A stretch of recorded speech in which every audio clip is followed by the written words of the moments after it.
Olá, cursistas! É um prazer estar com vocês novamente e poder dar continuidade aos estudos da nossa disciplina, Fundamentos e Princípios da Educação do Campo.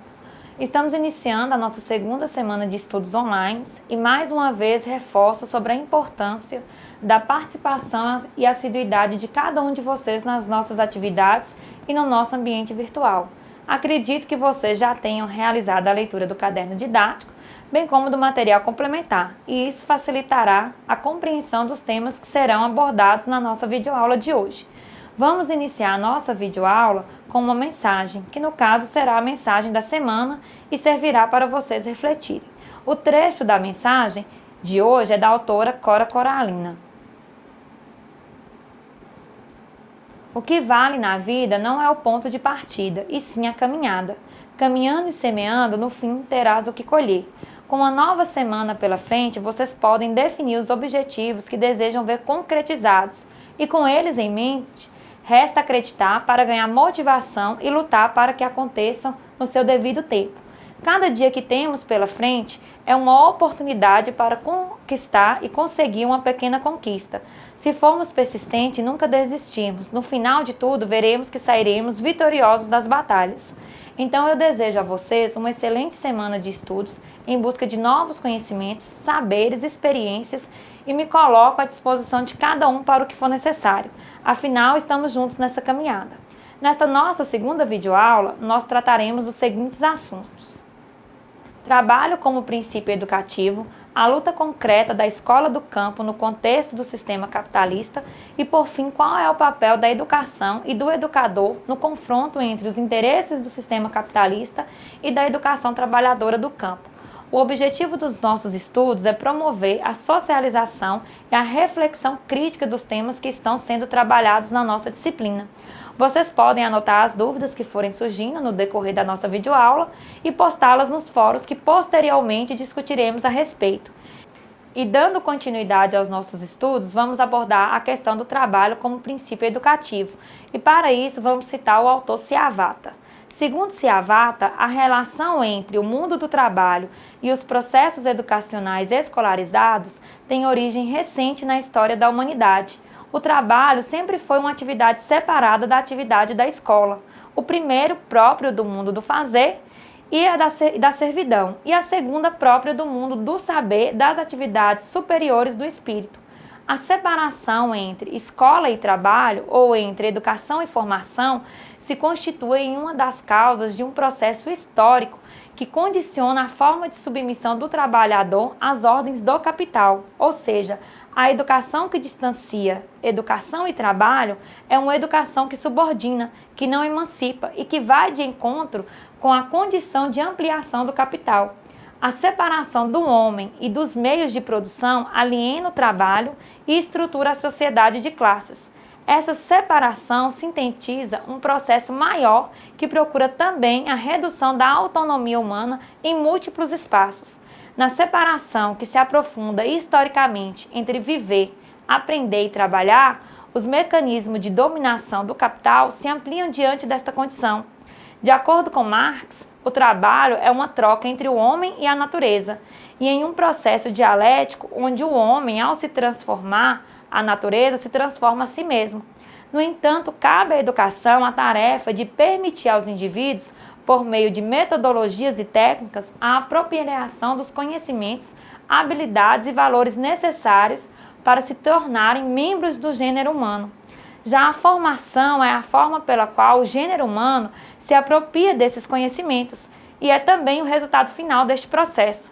Sendo assim, toda educação oferece um tipo de formação para os sujeitos para a qual ela é ofertada. E esse conjunto de técnicas e metodologias que podem estar fundamentadas por meio do material didático ofertado, por meio das diretrizes direcionadas, dos planos políticos pedagógicos, das correntes de pensamentos que direcionam as ideologias prévias dessa educação e que indicam o caminho que essa formação deve direcionar. Dessa forma, uma educação ofertada no campo deve ser para uma formação integral, humana e para a valorização do trabalho do camponês. Deve ser ainda para a emancipação humana, para a recriação e resistência do homem do campo, por meio dos seus saberes. Mas pode ser também para a formação do trabalho abstrato, garantindo mão de obra barata para a inserção precária no mercado, para a alienação e para a manutenção da ordem vigente. Sendo assim, analisar que tipo de formação vem sendo ofertada pelas políticas públicas nos diferentes espaços educativos do rural no Brasil nos ajudará a entender de que forma elas contribuem ou não para a construção de uma educação que vem sendo fruto de mobilização do campo brasileiro desde os finais da década de 1990, que no caso é a educação do campo. Vamos conceituar a educação do campo.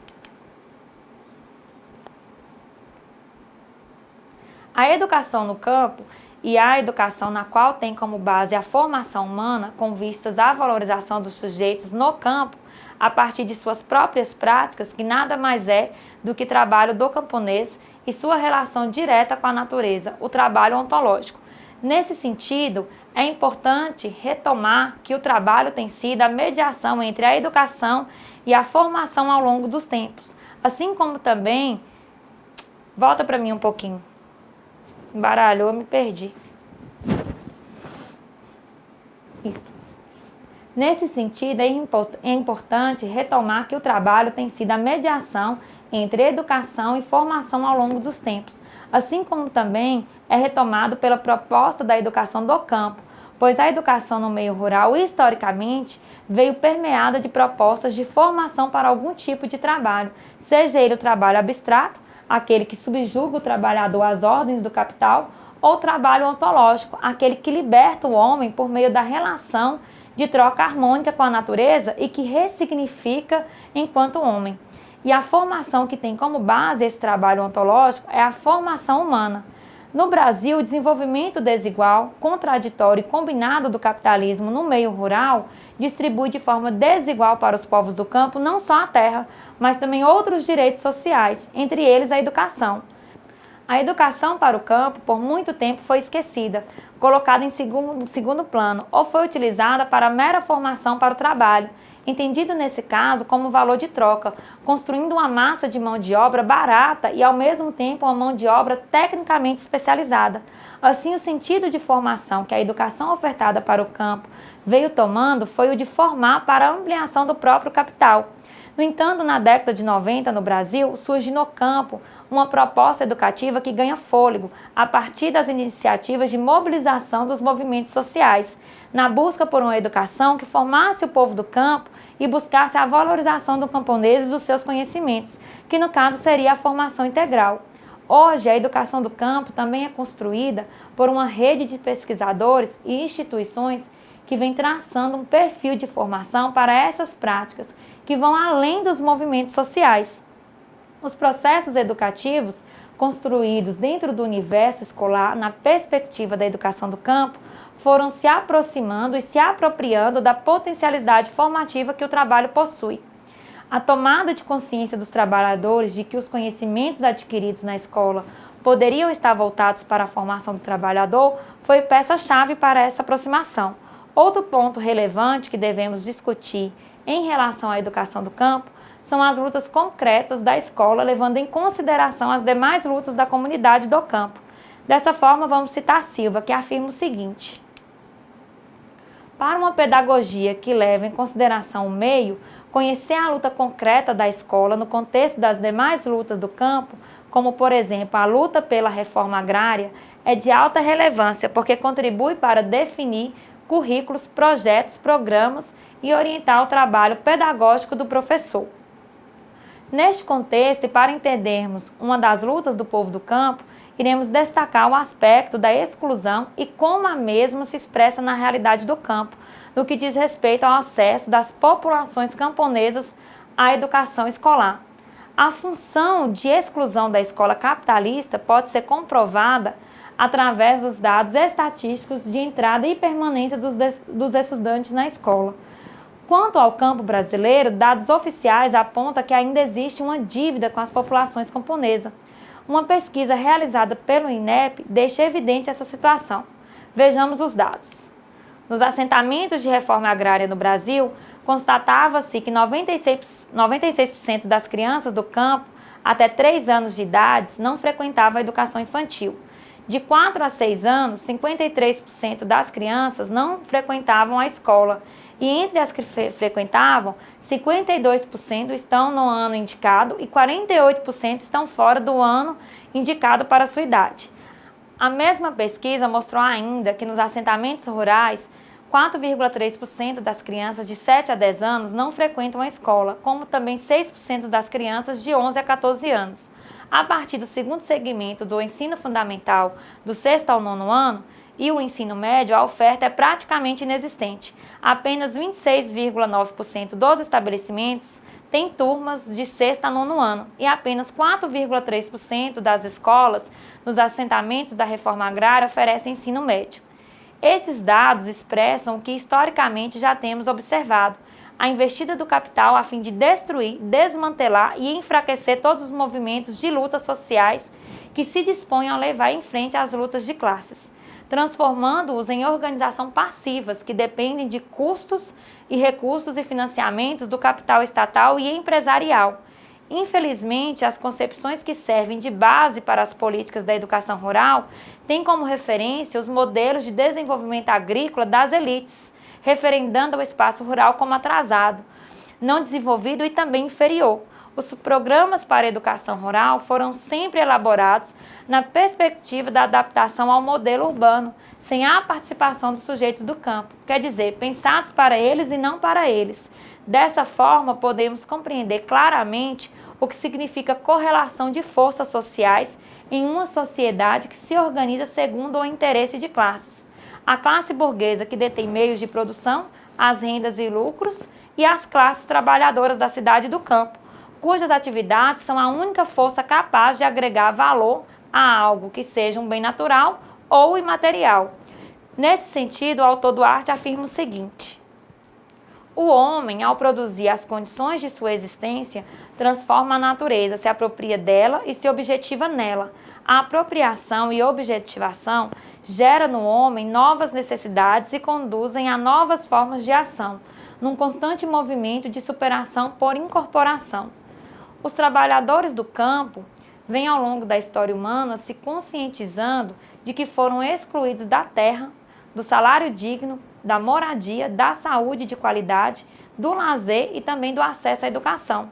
Portanto, a luta que se impõe na educação da classe trabalhadora não é apenas por um espaço para ler e escrever, mas por escolas e políticas públicas educacionais que contribua para a emancipação dos sujeitos históricos do campo.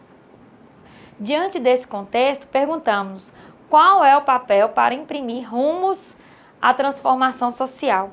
A educação que transcende os muros das instituições, na linha da educação política, da consciência de classe e da organização revolucionária, deve estar na nossa pauta e com urgência. A educação como política cultural para as amplas massas deve estar na ordem do dia. Cabe-nos, a partir do nosso local de trabalho, da escola, dar rumo às políticas públicas, sejam elas do nosso modo de vida ou sejam elas das políticas de Estado ou de governos. Vamos nos posicionar a partir da discussão e reflexão coletiva, usando os diversos meios que temos disponíveis. A consciência de classe precisa ser desenvolvida e ela só avança no enfrentamento e na luta. Devemos ser capazes de atuar no coletivo para cumprir as tarefas revolucionárias da educação do campo. Numa nova perspectiva, a escola tem a função de ajudar os estudantes a entender que, para alterar sua condição de exploração, necessitam se apropriar dos conhecimentos que lhes foram negados pelas elites ao longo da história. Se o domínio dos conhecimentos técnicos, científicos, filosóficos, históricos continuam concentrados apenas nas mãos da classe dominante, a tendência deverá ser a continuidade da centralização das decisões, da dominação e não da libertação da classe trabalhadora. Ao contrário, se os trabalhadores se apropriarem dos conhecimentos e, aliados a eles, participarem das lutas coletivas, as possibilidades de libertação serão muito maiores. É preciso destacar que no movimento dos enfrentamentos e da construção da escola do campo, e numa perspectiva de uma educação emancipadora, há a necessidade de entender que é imprescindível intervir de forma direta e firme na realidade para transformá-la. Não de forma idealista, mas através de ações objetivas, concretas e, para tanto, é fundamental tomar o trabalho como mediador essencial para construir, de forma crítica e criativa, a realidade e as possibilidades concretas de transformação que queremos. Vejamos o que Pistrac diz a respeito do trabalho material ou socialmente útil. O trabalho material deve estar ligado ao trabalho social, à produção real, a uma atividade concreta, socialmente útil. Sem isto, perderia seu valor essencial, seu aspecto social, reduzindo-se, de um lado, a uma aquisição de algumas normas técnicas e, de outro, aos procedimentos metodológicos capazes de ilustrar este ou aquele detalhe de um curso sistemático. Na sociedade capitalista, o limite entre o trabalho no campo e na cidade se diferencia cada vez menos. Isso porque, com o desenvolvimento do capitalismo agrário, o campo vem se tornando o local de trabalho do camponês, dentro das mesmas condições de trabalho e existência do trabalhador da cidade, ou seja, vende sua força de trabalho. E assim se caracteriza como um trabalho assalariado, produção da mais-valia, maior exploração do trabalhador e apropriação privada dos meios de produção pelas grandes corporações capitalistas. Esta lógica de organização social se reproduz no interior da escola capitalista, especialmente na escola do campo. Em contraposição à escola capitalista, a concepção de educação no campo defende o trabalho material e coletivo. No interior da escola e da sala de aula, exige a união orgânica entre teoria e prática, e por isso é fundamental a compreensão da realidade atual, para, a partir dela, apreender os conhecimentos necessários para responder a uma problemática real de estudo na escola. Portanto, como contraposição ao trabalho pedagógico alienado e fragmentado, é preciso fazer com que o trabalho material e a produção real passem a ser uma atividade concreta e socialmente útil, necessária ao processo de humanização, na direção da liberdade e da superação da alienação. Diante dos assuntos e temas abordados nessa videoaula, percebemos que a educação e a escola do campo sofrem influências no contexto social vivenciado pela sociedade capitalista. Sendo assim, proponho que reflitam sobre o contexto social em que estamos inseridos e as transformações que são necessárias para uma verdadeira educação do campo. Discutam com seus colegas sobre como os aspectos da sociedade capitalista interferem na educação e na escola do campo, de forma negativa ou também de alguma forma positiva. Alguns de vocês que também já trabalham em escolas do campo ou já trabalharam, podem expor para os colegas como essas questões interferem no ambiente escolar das instituições de ensino que atuam ou já atuaram.